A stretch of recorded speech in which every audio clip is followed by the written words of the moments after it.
आकाशवाणी गोरखपुर से प्रादेशिक समाचार।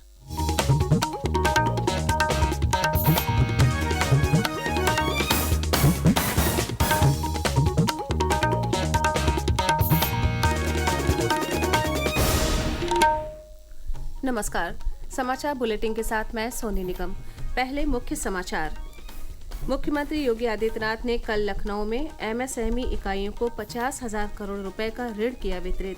कहा, पिछले 7 वर्षों में प्रदेश के परंपरागत उत्पादों को मिली नई पहचान।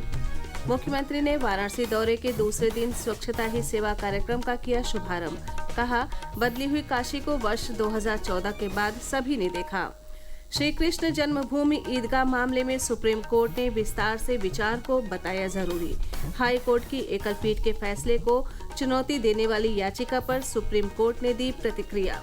प्रदेश के 24 जनपद बाढ़ के पानी से घिरे, 5,62,000 से अधिक लोग हुए प्रभावित। और 1 अक्टूबर से मोटे अनाज की खरीद शुरू करेगी प्रदेश सरकार। तैयारियां आखिरी चरण में।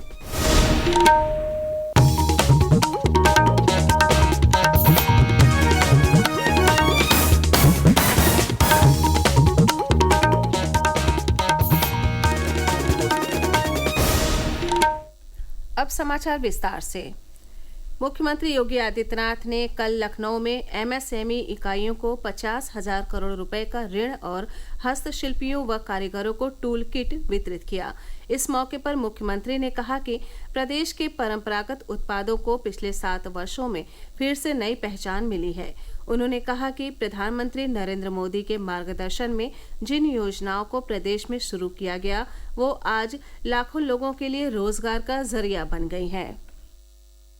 प्रधानमंत्री मोदी जी के मार्गदर्शन में हम लोगों ने जिन योजनाओं को 2018 में 2019 में प्रारंभ किया, वे योजनाएं आज देश के अंदर एक लोकप्रिय योजना न केवल बनी है, बल्कि लाखों लोगों के लिए रोजगार और उत्तर प्रदेश और देश की अर्थव्यवस्था को आगे बढ़ाने में एक बड़ी भूमिका का निर्वहन कर रहे हैं।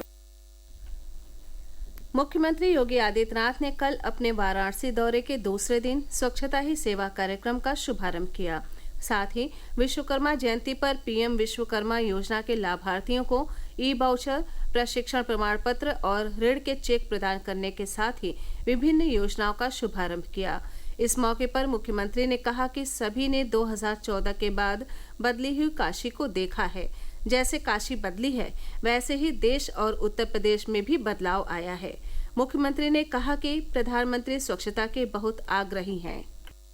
प्रधानमंत्री मोदी जी स्वच्छता के बहुत आग्रही हैं और मुझे लगता है स्वच्छ भारत मिशन ने लोगों के जीवन में व्यापक परिवर्तन लाया है। ये हमारे जीवन का हिस्सा बने, हम में से हर व्यक्ति स्वेच्छाग्रही बने, इस अभियान का हिस्सा बने, इसको निरंतरता देने वाले बने। ये हमारा राष्ट्रीय मिशन बनना चाहिए, जीवन का हिस्सा बनना चाहिए। कोई सार्वजनिक स्थल हो, कोई आस्था का केंद्र हो, कोई सार्वजनिक मार्ग हो, रेलवे स्टेशन हो या कोई भी स्थान, हम वहाँ पर स्वयं गंदगी भी न करें और न किसी को गंदगी करने दें। अगर कोई करता तो हम उसको बोले। मुझे लगता है स्वच्छ भारत मिशन की सफलता जनता जनार्दन की सहभागिता और स्वेच्छाग्रहियों के समर्पण पर निर्भर करता है। प्रधानमंत्री नरेंद्र मोदी के 74वें जन्मदिन के अवसर पर कल मुख्यमंत्री योगी आदित्यनाथ ने वाराणसी में हवन कर प्रधानमंत्री के उत्तम स्वास्थ्य और दीर्घायु के लिए प्रार्थना की। साथ ही मंदिर परिसर में 74 किलो के लड्डू का प्रसाद वितरित किया। इसके बाद मुख्यमंत्री ने वाराणसी में रक्तदान शिविर और लखनऊ में प्रधानमंत्री मोदी के जीवन पर आधारित प्रदर्शनी का उद्घाटन किया। इस मौके पर मुख्यमंत्री ने कहा कि प्रधानमंत्री नरेंद्र मोदी ने संघर्षों से बढ़कर अपना मार्ग बनाया। राष्ट्र के प्रति प्रेम, समर्पण और ईमानदारी उनके जीवन का हिस्सा है। यही वजह है कि पिछले 10 वर्ष में हमने बदलते भारत को देखा है। इसी क्रम में प्रदेश भर में विभिन्न सामाजिक और राजनीतिक संगठनों के द्वारा विभिन्न कार्यक्रमों के माध्यम से प्रधानमंत्री को जन्मदिन की बधाई दी गई। केंद्रीय सड़क परिवहन और राजमार्ग मंत्री नितिन गडकरी कल गाजियाबाद में स्वभाव स्वच्छता संस्कार स्वच्छता अभियान कार्यक्रम में शामिल हुए। अपने संबोधन में श्री गडकरी ने कहा कि सरकार ने विभिन्न सड़क और राजमार्ग परियोजनाओं के निर्माण से निकलने वाले प्रदूषणकारी तत्वों से पर्यावरण के संरक्षण को सर्वोच्च प्राथमिकता दी है। उन्होंने यात्रियों और ऑटोमोबाइल कंपनियों से स्थायी प्रथाओं को अपनाने और वैकल्पिक हरित ईंधन जैसे CNG, हरित हाइड्रोजन और जैव इथेनॉल का उपयोग करने का आह्वान किया। श्री गडकरी ने राज्य मंत्री अजय टम्टा और हर्ष मल्होत्रा के साथ एक पेड़ मां के नाम के तहत एक पौधा भी लगाया। केंद्रीय वित्त मंत्री निर्मला सीतारमण NPS वात्सल्य योजना की आज शुरुआत करेंगी। प्रदेश के 6 जनपदों समेत 75 स्थानों पर इस योजना को लॉन्च किया जाएगा। प्रदेश की राजधानी लखनऊ समेत अयोध्या, सहारनपुर, लखीमपुर खीरी, देवरिया और संभल इस कार्यक्रम से वर्चुअली जुड़े रहेंगे। गौरतलब है कि वित्त मंत्री निर्मला सीतारमण ने जुलाई में वित्त वर्ष 2024-25 का पूर्ण बजट पेश करते समय इस योजना को शुरू करने की घोषणा की थी। केंद्रीय सामाजिक न्याय और अधिकारिता मंत्री डॉक्टर वीरेंद्र कुमार ने कल बुलंदशहर में सामाजिक अधिकारिता शिविर का शुभारंभ किया। इस अवसर पर डॉक्टर वीरेंद्र कुमार ने वर्चुअली देश के 75 आकांक्षी ब्लॉकों में आयोजित हो रहे शिविरों का भी शुभारंभ किया। इन शिविरों का उद्देश्य दिव्यांगजनों को सशक्त और आत्मनिर्भर बनाना है, जिसके अंतर्गत 9000 से अधिक पूर्व चिन्हित दिव्यांग लाभार्थियों को एडिप योजना के तहत विभिन्न श्रेणियों के निःशुल्क सहायक उपकरण प्रदान किए गए। प्रादेशिक समाचार आप आकाशवाणी गोरखपुर से सुन रहे हैं।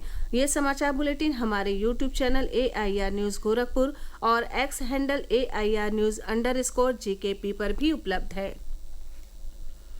मथुरा श्री कृष्ण जन्मभूमि ईदगाह प्रकरण में सुप्रीम कोर्ट में कल सुनवाई हुई। हाई कोर्ट द्वारा हिंदू पक्ष के दावों को सुनवाई योग्य मानने के बाद इस मामले में मुस्लिम पक्ष सुप्रीम कोर्ट पहुंचा है।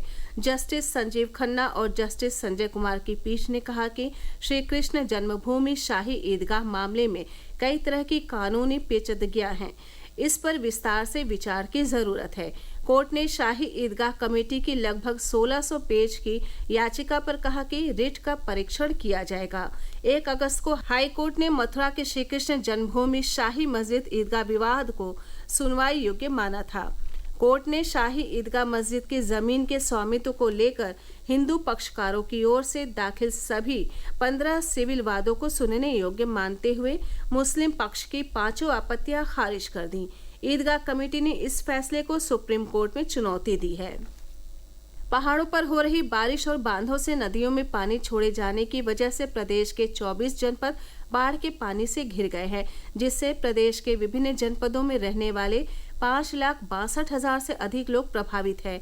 गंगा से सटे बदायूं, गाजीपुर, बलिया और फतेहपुर, घाघरा नदी बाराबंकी, अयोध्या और तुर्तीपार में खतरे के निशान को पार कर गई है।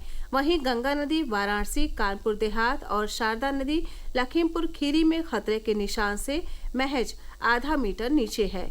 वाराणसी प्रयागराज में नाव के संचालन पर भी रोक लगा दी गई है। प्रयागराज से हमारे प्रतिनिधि की एक रिपोर्ट। प्रयागराज में पिछले 5 दिनों से गंगा और यमुना नदी के जलस्तर में हुई वृद्धि से प्रयागराज के 1 दर्जन से अधिक मोहल्लों में बाढ़ की स्थिति बनी है। साथ ही 100 से अधिक गांव इससे प्रभावित हैं। बाढ़ के मद्देनजर कक्षा 1 से लेकर 8 तक के सभी बोर्ड के स्कूल आज 18 सितंबर को बंद रखा गया है। बाढ़ की स्थिति से निपटने के लिए जिला प्रशासन के द्वारा सभी बाढ़ग्रस्त इलाकों में सुरक्षा के व्यापक इंतजाम किए गए हैं। सभी क्षेत्रों में जल पुलिस और NDRF की टीम तैनात की गई है। बाढ़ से प्रभावित लोगों के लिए शहर और ग्रामीण दोनों इलाकों में कुल 7 जगहों पर अस्थायी कैंप और शरणालय बनाए गए हैं, जहाँ पर 2000 से अधिक लोग शरण लिए हुए हैं। खतरे के निशान से गंगा और यमुना का जल 1 मीटर नीचे है। प्रयागराज में खतरे का निशान 84.7 मीटर है। प्रवीण मिश्र, आकाशवाणी समाचार, प्रयागराज। प्रदेश में मोटे अनाज की खरीद प्रक्रिया 1 अक्टूबर से शुरू होगी, जो 31 दिसंबर तक चलेगी। सरकार की ओर से श्री अन्न में शामिल मक्का, बाजरा और ज्वार की खरीद के लिए किसानों का पंजीकरण और नवीनीकरण चल रहा है। खाद्य और रसद विभाग के मुताबिक इसके लिए किसानों का fcs.up.gov.in या यूपी किसान मित्र ऐप पर पंजीकरण कराना अनिवार्य है। श्री अन्न को बढ़ावा देने के साथ ही सरकार ने इसका न्यूनतम समर्थन मूल्य भी बढ़ाया है। मक्का का न्यूनतम समर्थन मूल्य 2,225 रुपये प्रति कुंतल, बाजरा का 2,625 रुपये प्रति कुंतल, ज्वार हाइब्रिड का 3,371 और ज्वार मालवांडी का 3,421 रुपये प्रति कुंतल निर्धारित किया गया है। अंत में मुख्य समाचार एक बार फिर। मुख्यमंत्री योगी आदित्यनाथ ने कल लखनऊ में एमएसएमई इकाइयों को 50,000 करोड़ रुपए का ऋण किया वितरित। कहा, पिछले 7 वर्षों में प्रदेश के परंपरागत उत्पादों को मिली नई पहचान। मुख्यमंत्री ने वाराणसी दौरे के दूसरे दिन स्वच्छता ही सेवा कार्यक्रम का किया शुभारंभ। कहा, बदली हुई काशी को वर्ष 2014 के बाद सभी ने देखा। श्री कृष्ण जन्मभूमि ईदगाह मामले में सुप्रीम कोर्ट ने विस्तार से विचार को बताया जरूरी। हाई कोर्ट की एकल पीठ के फैसले को चुनौती देने वाली याचिका पर सुप्रीम कोर्ट ने दी प्रतिक्रिया। प्रदेश के 24 जनपद बाढ़ के पानी से घिरे, 5,62,000 से अधिक लोग हुए प्रभावित। और 1 अक्टूबर से मोटे अनाज की खरीद शुरू करेगी प्रदेश सरकार। तैयारियां आखिरी चरण में। इसी के साथ ये समाचार बुलेटिन समाप्त हुआ। नमस्कार।